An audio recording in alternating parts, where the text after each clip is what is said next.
श्लोक 27 भागवत गीता। प्रकृते क्रियमाणानि गुणे कर्माणि सर्वशः अहंकारा विमूढ़ आत्मा कर्ताहम इति मन्यते। अनुवाद।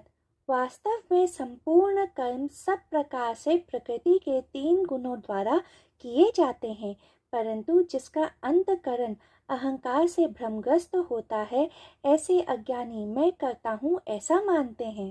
व्याख्या। इस श्लोक में योगेश्वर श्री कृष्ण अर्जुन को बता रहे थे कि वास्तव में समस्त कर्म प्रकृति के 3 गुणों द्वारा किए जाते हैं, तमस, रजस तथा सत्व।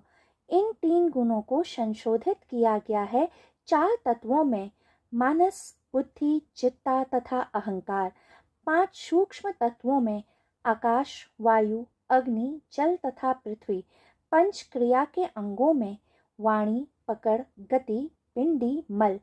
5 इंद्रियों में, कान, त्वचा, आँख, जीभ तथा नाक तथा 5 माध्यमों में, शब्द, स्पर्श, रूप, स्वाद तथा गंध।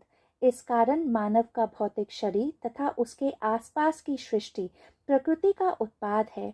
देहधारी जीव आत्मा केवल एक शाश्वत साक्षी है, लेकिन अज्ञान से, अहंकार से भरा हुआ अज्ञानी मनुष्य मैं करता हूँ ऐसा मान लेता है, परंतु वास्तव में मनुष्य कभी करता नहीं होता है। वे सभी कार्य जो मनुष्य स्पष्ट रूप से अपने भौतिक तथा सूक्ष्म अंगों द्वारा करते हैं, वास्तव में प्रकृति का कार्य है, न कि स्वयं मनुष्य का।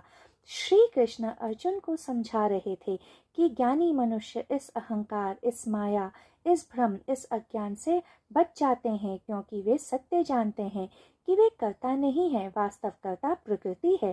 तथा जैसे ही ज्ञात होता है कि प्रकृति के गुणों का फैलाव ही सब कुछ है तथा हम केवल प्रकृति का माध्यम है, वैसे ही जीवन से आसक्ति, मोह समाप्त हो जाता है और मनुष्य अनासक्त, विरक्त, वैरागी हो ब्रह्म ज्ञान को प्राप्त करता है। इस कारण वे अर्जुन का आवाहन कर रहे थे कि तू शस्त्र उठा और ये धर्म युद्ध लड़, क्योंकि वास्तव में तू नहीं लड़ रहा है, वास्तव में प्रकृति लड़ रही है।